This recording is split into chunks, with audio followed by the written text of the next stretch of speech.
Follow me with your shape-shifting smiles and I see you. Maybe they'll believe you. Illuminati, occult dawn trial, silver discs and hidden files, and we see you. We've got to believe you. Blast off. Blast off. Blast off. Blast off.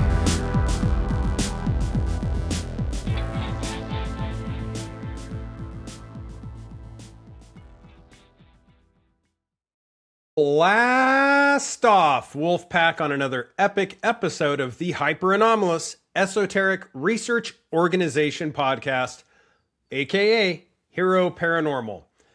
My name is Ryan, broadcasting just south of Area 51 at the base of La Madre Mountain. You may know me as the Paranormal Pontificator, the anomalous ambassador of the airwaves.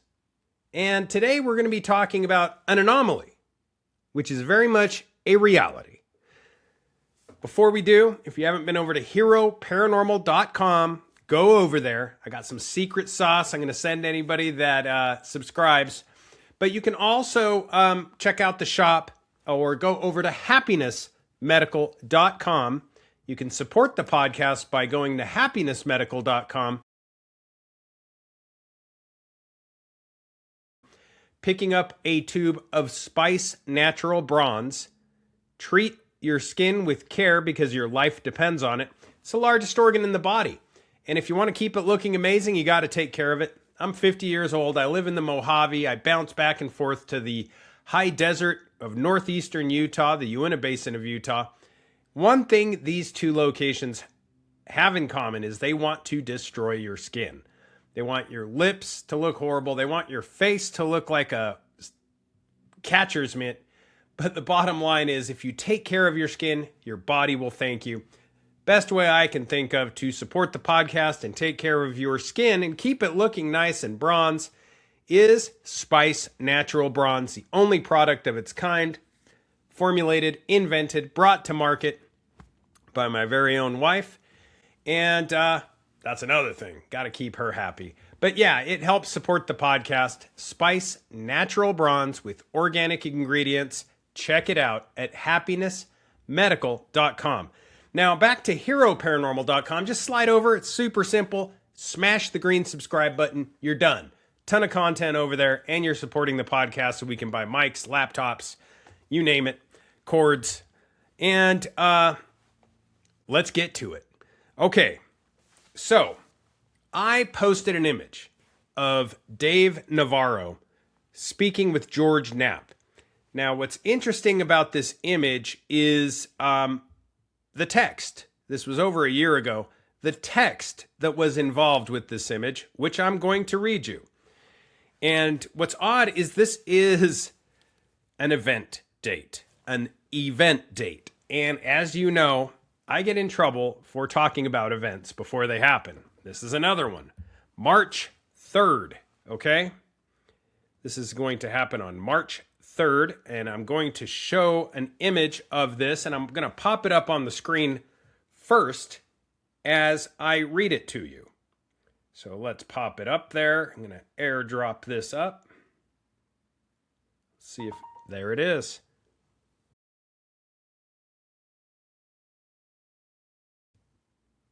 Okay, I'm going to read you this. Tell me what you think. This is Dave Navarro, musician for Jane's Addiction. And it says, thanks to my pals George Knapp and Jeremy Corbell for coming out to see us this evening. We talked about some things tonight that I'd love to share, but I'm afraid it's still classified. All I can say is you may not want to make any plans March 3rd, 2026. Well, you won't actually have a choice. And a UFO emoji. Here's the issue. That's my anniversary date. I got to take the wife out, and things aren't looking so hot on the date front. Well, So, of course, I had to delve into what this all means, and here it is. Now, far be it from me to talk any trash on the central banks, because let's face it, I've got mortgages with the central banks. If you own property, you probably do too. You don't want to talk about somebody you owe money to in a bad way. Bad things can happen. But let's look at this. I'm going to go in another direction. But you saw the image. I'll pop it back up here. Everybody loves Homer Simpson. Bottom line is, in 2000, there were 9 countries without a Rothschild-owned central bank. Iran, Iraq, Cuba, Syria, Libya, Sudan, Venezuela, Afghanistan, and North Korea. Well, since 2000, we've gotten rid of that problem in Iraq, in Libya, in Sudan, in Afghanistan, in Syria, with an asterisk, and in Venezuela recently with an asterisk. So we have 3 countries left that don't have a Rothschild-owned central bank, and those are Iran, Cuba, and North Korea. Well, we recently had some drama with Cuba. We've got some serious drama with Iran right now. And North Korea, well, it's kind of like the last one, right? So there's that. But like I said, far be it from me to rip on anybody I owe money to, you owe money to, or anyone owes money to. So we're not going to go in that direction. Instead, we're going to go in a slightly different direction, talking about the exact problem at hand. And that's, of course, World War III that we seem to be engaged in. Let's go back to, that's the precursor. Let's go back to Dave Navarro, because I love talking ETs. And it's my anniversary on the 3rd. That's 3/3/2026.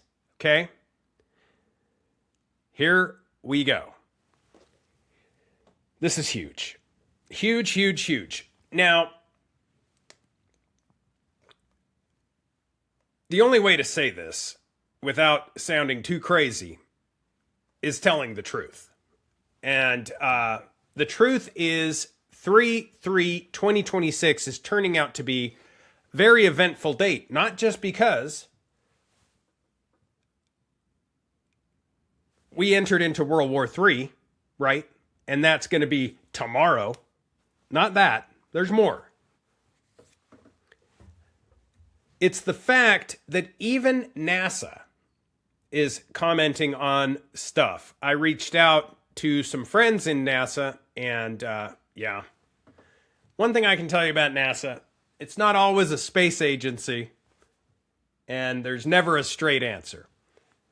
But what I can tell you is it's been verified, okay? Verified that something is going to transpire. We have a full lunar blood moon with a full lunar eclipse, okay? This is huge.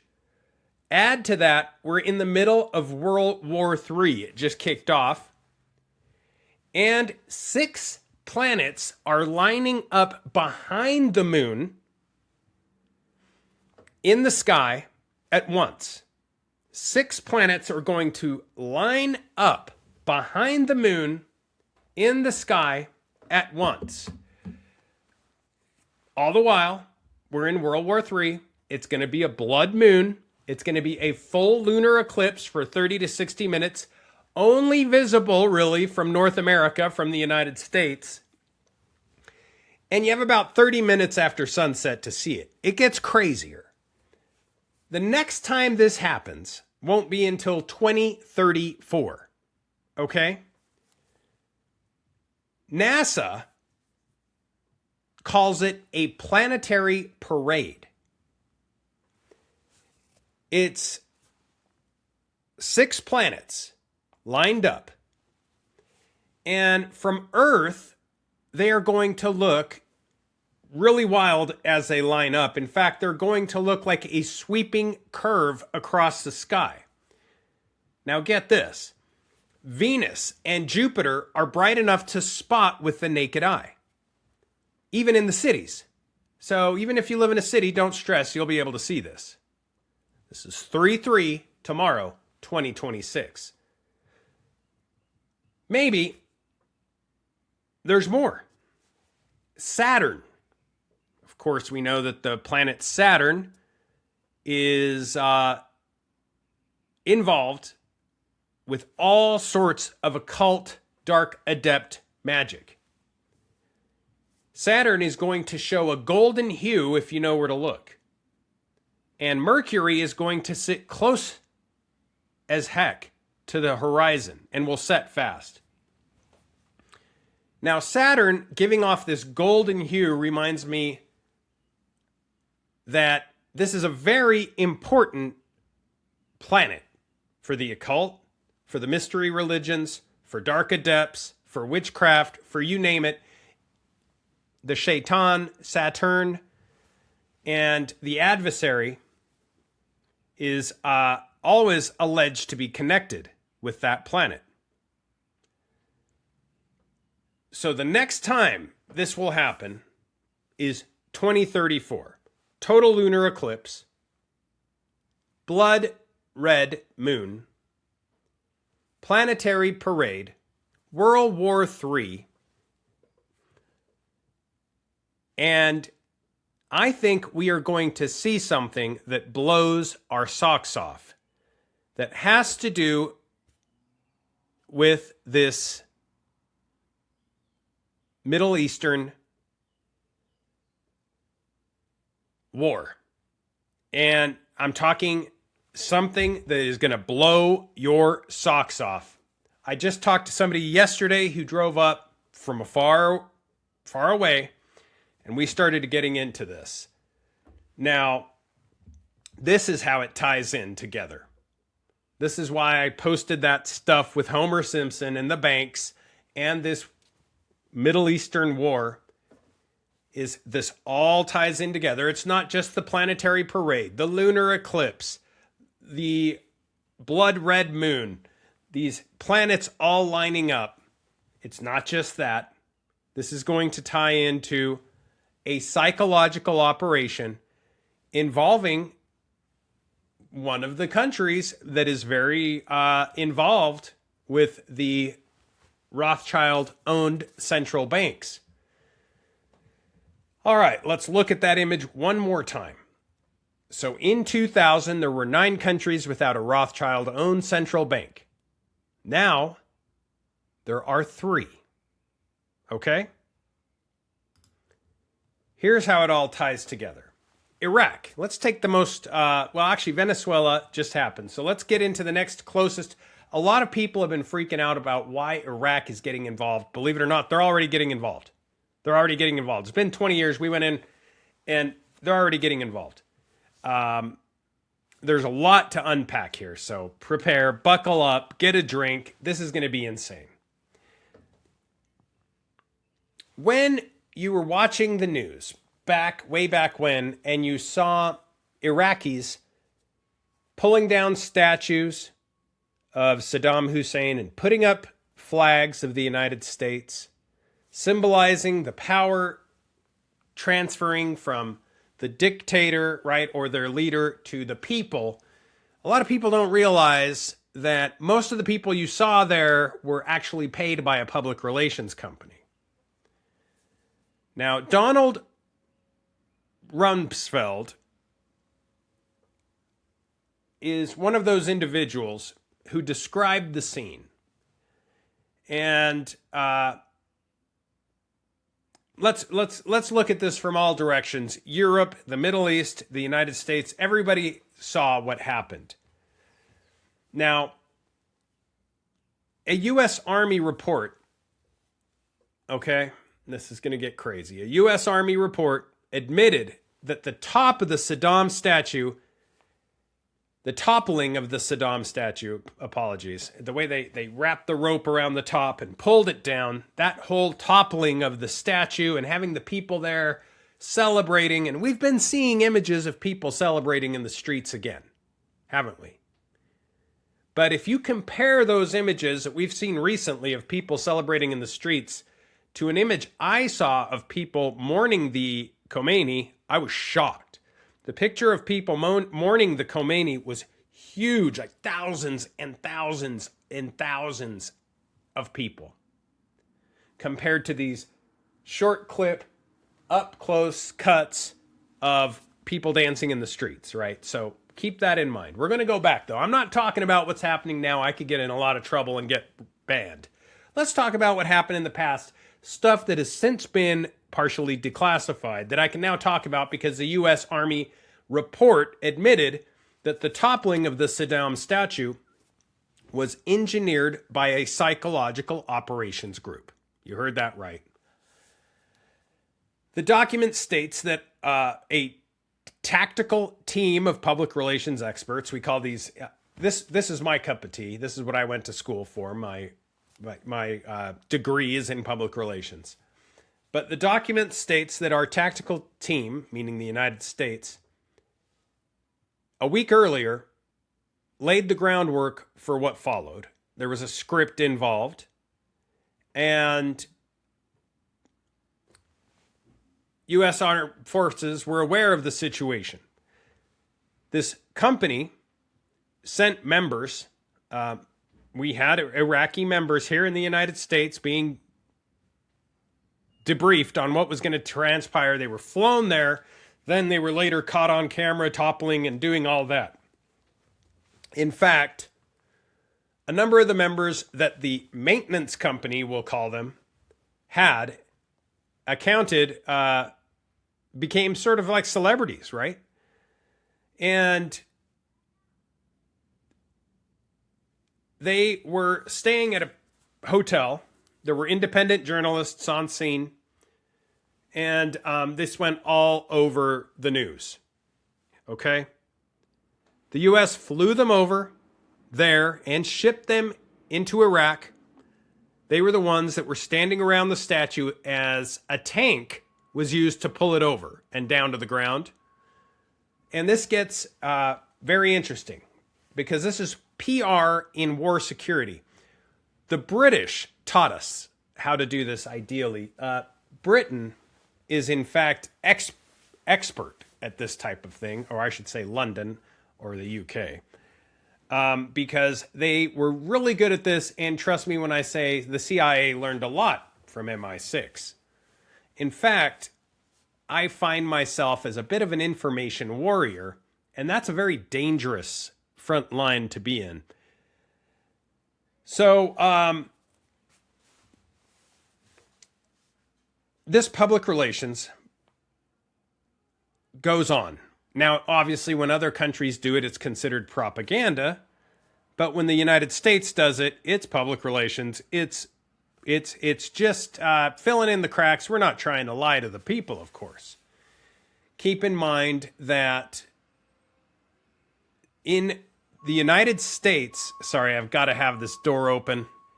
It's hot as heck right now, and I haven't kicked on the AC, and some things outside backing up. Okay, so in the United States, public relations is a $200 billion a year industry. Let that sink in. $200 billion a year industry in the United States. And it is the main way that the elites, the superclass, the power elite, the people in power, it is the way the wealthy communicate with the impoverished, with the masses, with the plebeians, with the peasants, and the rest of society, whether that is to sell a product, to sell a political candidate, to sell a restaurant, to sell anything at all. Public relations is the way this is done. Nothing is left to chance anymore. These are powerful messages that need to go to the public, and they consult with colleagues that are experts in what they call, well, they're spin doctors. They can take a situation and spin it into what is needed. And like I said, the public relations industry is amazing. That's why I chose it as one of my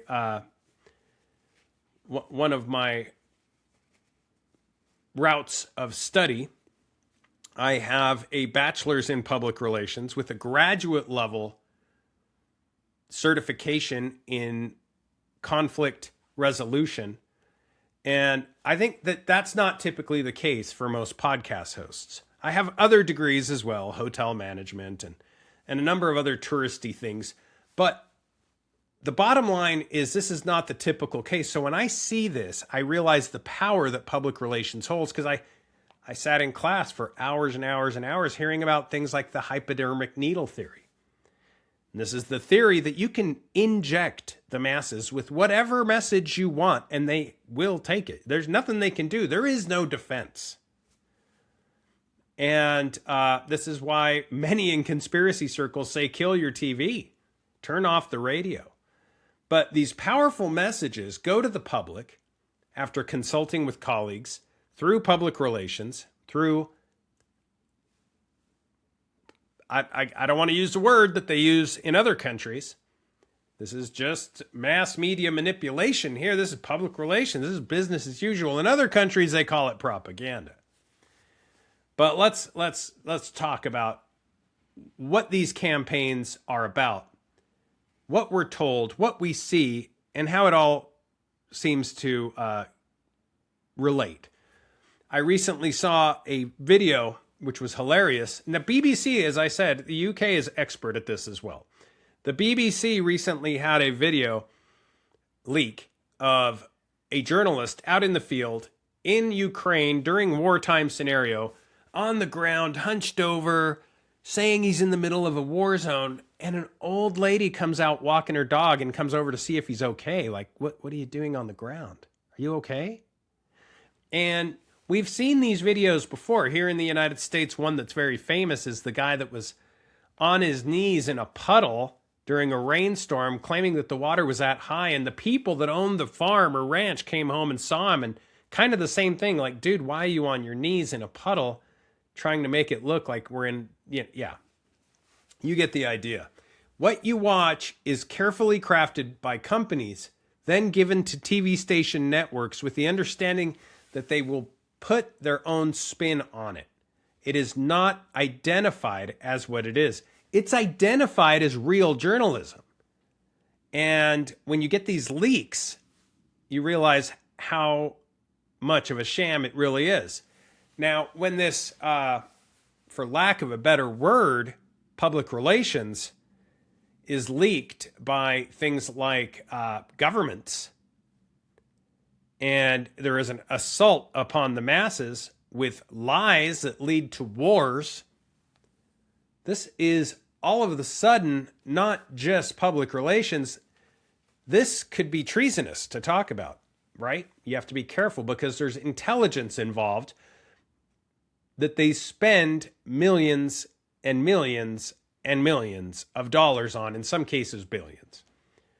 And in 2002, now because of this somewhat declassified information, the administration was conducting its massive public relations campaigns to sell the war.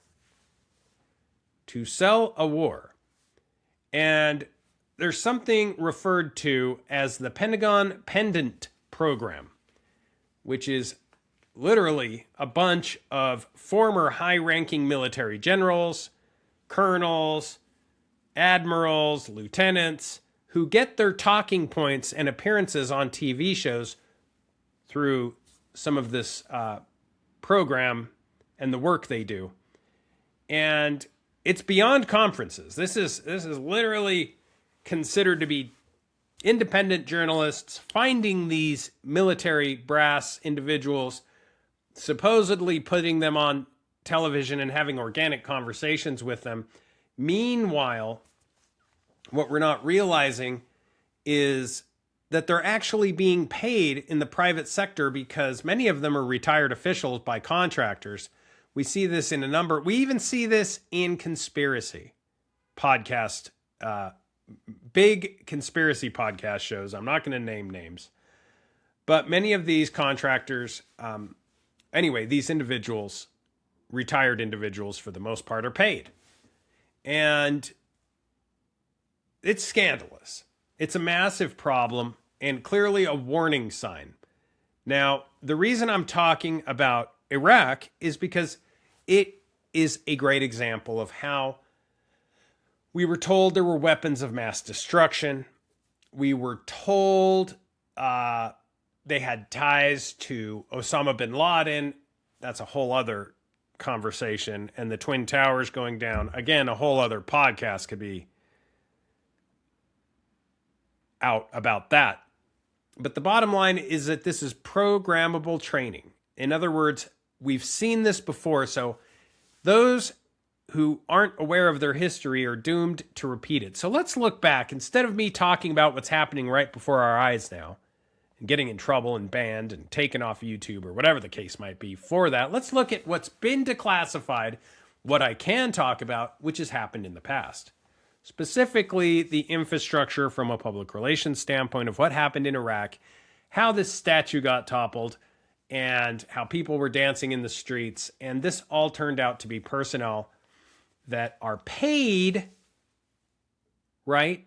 Paid to be doing what they're doing.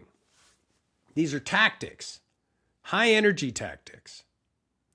Okay, so let's look at how the American public was convinced that a nuclear attack by Saddam Hussein was a possibility. Not only was it a possibility, it was going to happen. We were told these WMDs, these weapons of mass destruction, were there. And we were the enemy, and they were pointing these missiles at us. But let's keep in mind that this imminent attack by Saddam Hussein, nuclear attack, right? We're hearing the same thing in Iran. I said it. I'm blowing it already. Anyway, was not only possible, but imminent. And soldiers who comprised the invading force were confused. 77% believed that Saddam was responsible for the attacks of 9/11. Many believed that the mission was to destroy a mysterious group known as Al-Qaeda, bringing freedom to the area, freeing the Iraqi people. We hear these same common threads over and over again. Now, clearly, we now know that this was not the case. But when 77% of your soldiers believe they're doing this for the right reasons, this is a massive scale. This is a public relations campaign. This is money well spent to people who know how to make things appear a certain way. Now, PR is a big deal. Keep in mind that PR is why we have bacon and eggs in the morning here in the United States. That was Edward Bernays. The beech nut company, packing company, hired him. They needed to sell this stuff. What better way than to hire a public relations expert and sell it? He found a bunch of doctors that he paid to say certain things. Hey, you need bacon and eggs every morning. This is a good hearty breakfast. Sticks to your ribs. Oh, it sticks to everything. And the arteries, you name it. And the bottom line is, this is how you run a public relations campaign. We have everything from legacy programs using PR campaigns, and this gets into the UFO arena, to war, to selling bacon and eggs by packing companies, selling you a car during the Super Bowl, whatever the case might be. Now, this goes way back, way back. People have been doing this for a long, long time. And keep in mind that the Rockefeller Foundation was very involved in public relations. In fact, PR experts learned that their techniques were worth significant amounts of money. In fact, the Rockefeller Foundation had $100 million way back when set aside for promotional purposes, for positive publicity. Churches, colleges, hospitals, charitable organizations, they wanted to get their hands in everything. And the best way to do that was, hey, to get this positive publicity. Staged photo shoots. This was quickly perceived as a discreet way of getting things done, and others in the manufacturing arena started to use similar public relations in their industries. Now, it didn't take long for Rockefeller to become very unpopular because of his lab practices, and suddenly they needed to create a good impression on a larger percentage of their income.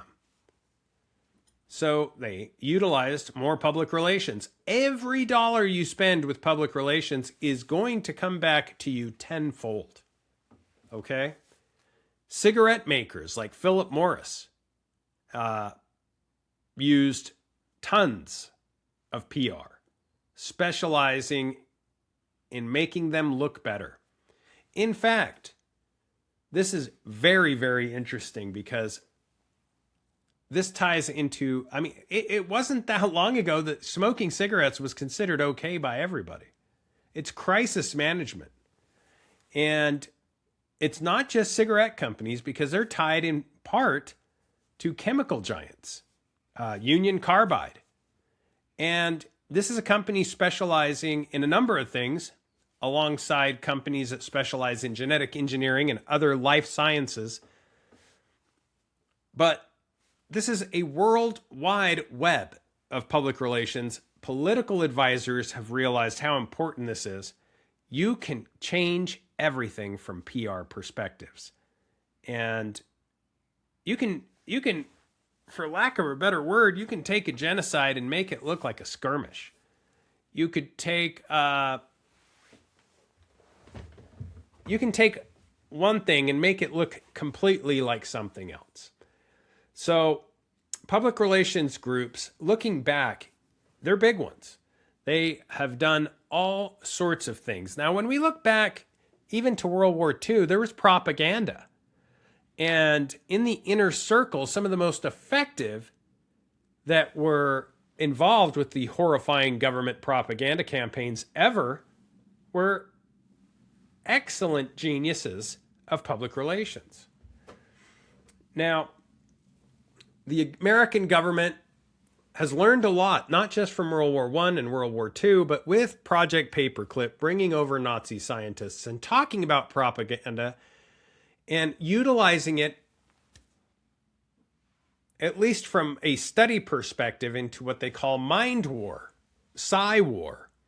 If you're familiar with Michael Aquino, he wrote an entire book on this topic, on how you have to watch out for these psychological operations, because there's two ways to make things happen: the sword and public opinion. And one of those always ends up winning, and that's public opinion. So that is the way to conquer the masses. Religions have also been very good at using this.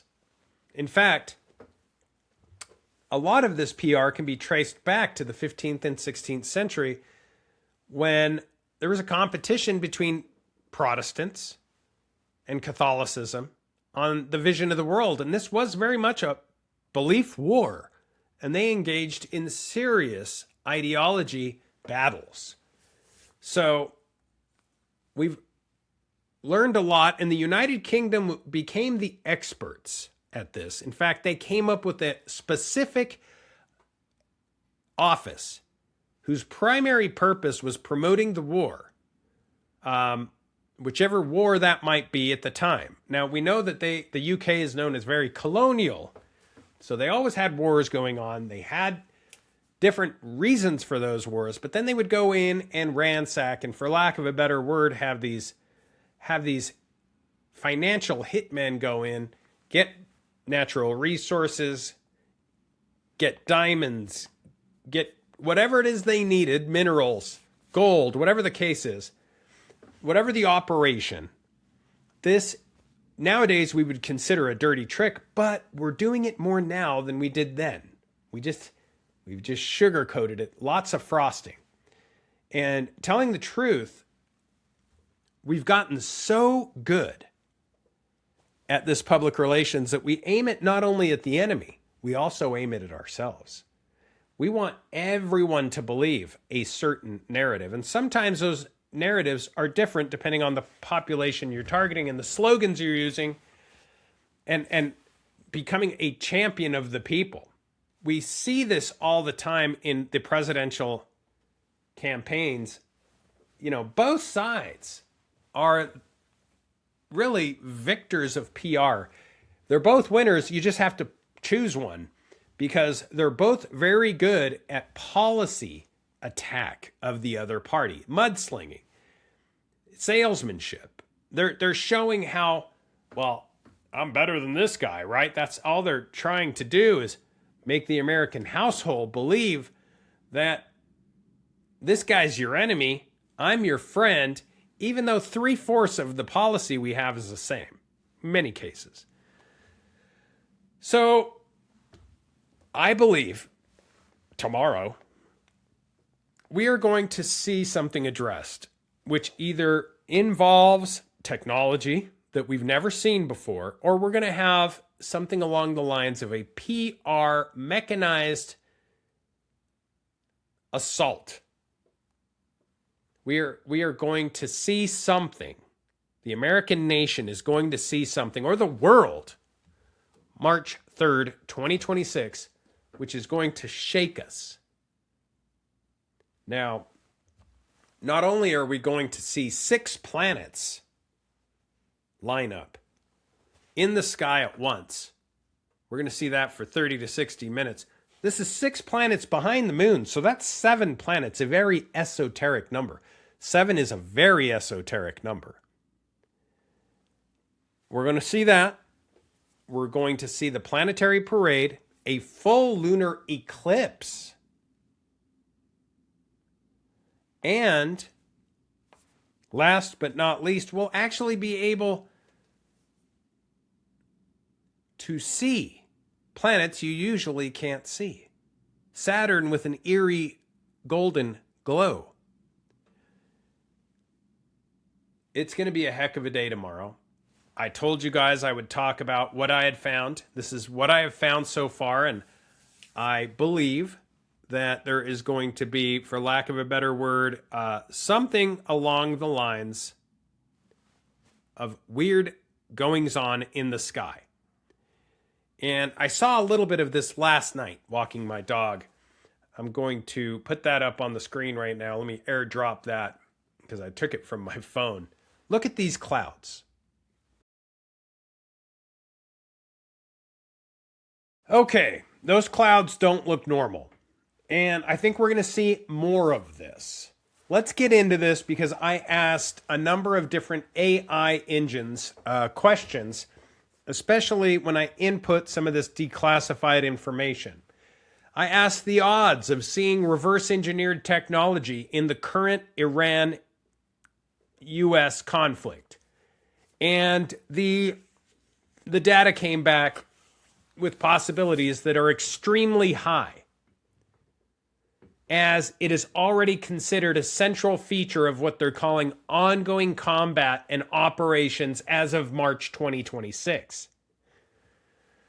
We're in the second day of March. That's why I think tomorrow is going to be important. This conflict is characterized by what's being called full circle of technology. Let me get into what's being utilized.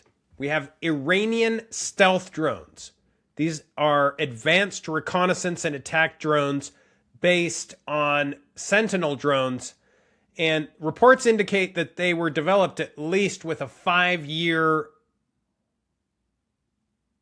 prognosis on the design. Allegedly, if you believe Iran, what we've seen so far is just kind of bottom of the barrel stuff. They haven't got into the high-tech stealth munitions, asymmetric warfare strategies, and key evidence could be witnessing reverse engineered technology.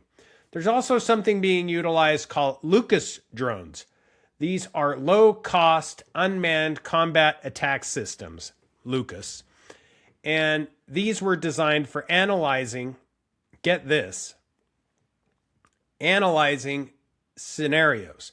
We also have this asymmetrical warfare strategy, which I believe is going to be the most fascinating. This is a long-term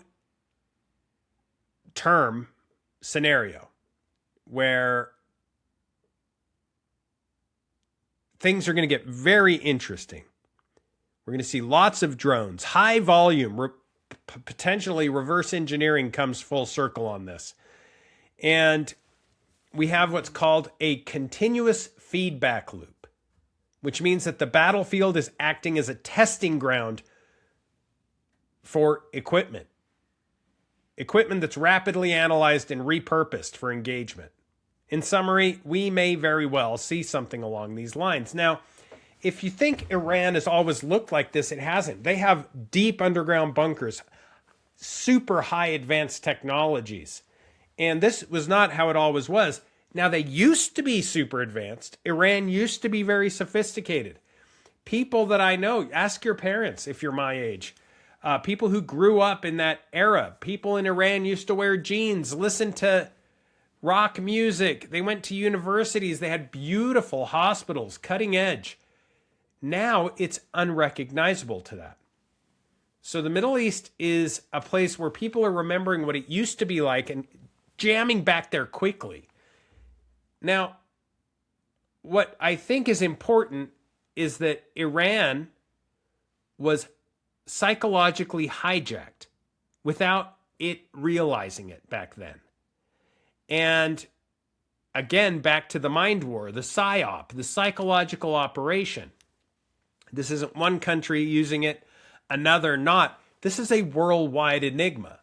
Now, when Iran in the 70s and 60s was very secular, very educated, beautiful city, European-looking capital,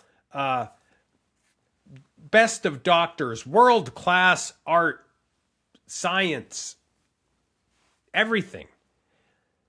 This was not a primitive society. This was a very sophisticated, eloquent society. But a psychological operation took place. And this was a psychological operation undertaken by the Khomeini. Right? This was an operation where somebody was detailing what wasn't right with the culture. Even though everything was so awesome, this is somebody that sold a convenient myth via media and propaganda, I said it, where they showed, hey, your leaders are corrupt. Well, guess what? Leaders, forgive me for saying this, leaders are always going to appear, depending on the angle of perception, leadership will always appear somewhat corrupt. Hey, they have more than you. Leaders typically have more than us. So this is an interruption. Back then it was the Shah. And the Shah was backed by a lot of oil money, Western culture, lots of friends. And whenever you have leadership, you're going to eventually have some corruption, even no matter how small, you'll have some corruption. And what happened is the psychological operation started growing. It grew because people over time, the more of this propaganda they saw, the more resentful they became towards their leadership. And this cleric, this religious individual, this liberator known as the Khomeini, utilized this psychological operation to where it became a trap. And by the time people realized what happened, it was too late. Everything had been shifted. And I believe this is something that we need to worry about today's day and age. We are not immune from this sort of psychological operation. It is getting absolutely nutty. Recently, and this is coming out today, of all people, Al-Qaeda has come out publicly and asked Muslims to support Israel and the United States against Iran. This is really wild because this comes as a complete shock to absolutely everyone. Let me get into this. Al-Qaeda shocks the world, urging Muslims to back Israel against Iran. This is not the norm, okay? This is coming from Mitch Summers in an unprecedented move. So we have that. Unbelievable. Absolutely unbelievable. Here we have Al-Qaeda, the alleged enemy, urging Muslims to back the United States. Okay, believe it or not, back to PSYOP. And just hours after being named interim supreme leader, Ayatollah Arafi has reportedly been killed in an airstrike. What in the world? Newly appointed supreme leader of Iran, Ayatollah Arafi, has reportedly been killed in an airstrike just hours after being given the role. This is the type of stuff I'm talking about. This is the wild imagining. The operations are intense. And say what you will about the hyped up militarized weaponry of China, and even Russia for that matter. Compared to what we've just pulled off, they haven't done anything. Really, we have no rivals. And let me explain, this is why we need to be aware of public relations, psychological operations, and mind war. Russia's been fighting Ukraine for 4 years, correct? Massive world power. China can't attack Taiwan for a number of reasons, but specifically, you need a lot of oil to fight wars. And as this machine keeps moving, we keep getting more oil. We are truly the oil tycoons, always have been. So all this hyped up China propaganda, all this hyped up Russia propaganda, these world powers that we are supposed to be completely afraid of.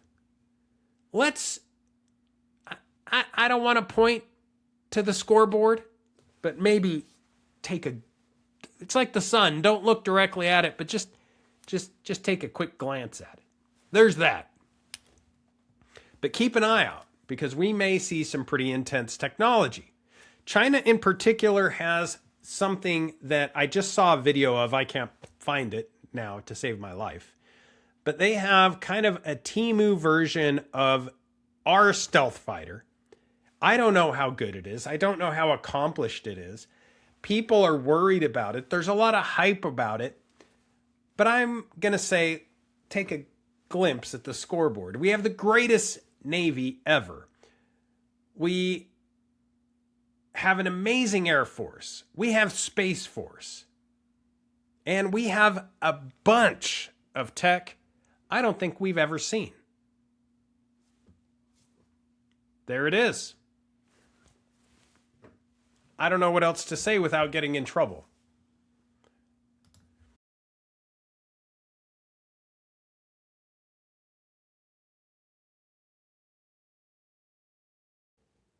And so it really does come down to psyops and mind war. And if we see something wild tomorrow, keep that in mind. Don't believe everything you see, maybe half, and don't believe any of what you hear. Keep your eyes to the skies, feet on the ground, and don't forget to take a look around. God bless you. Thanks for listening in. Have a very great Monday. Don't have a case of the Mondays. Have a very great Monday. And most importantly, head on over to heroparanormal.com. Smash that green subscribe button. Thank you so much. Take care.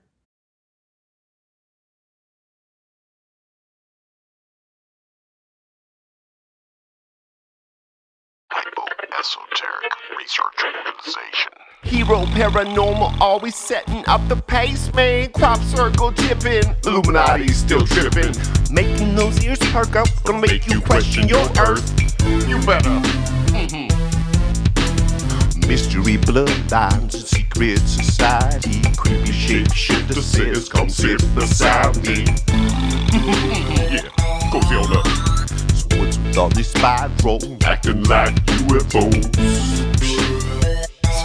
Say what? So Bigfoot and Space Wolf tiptoe through the dark.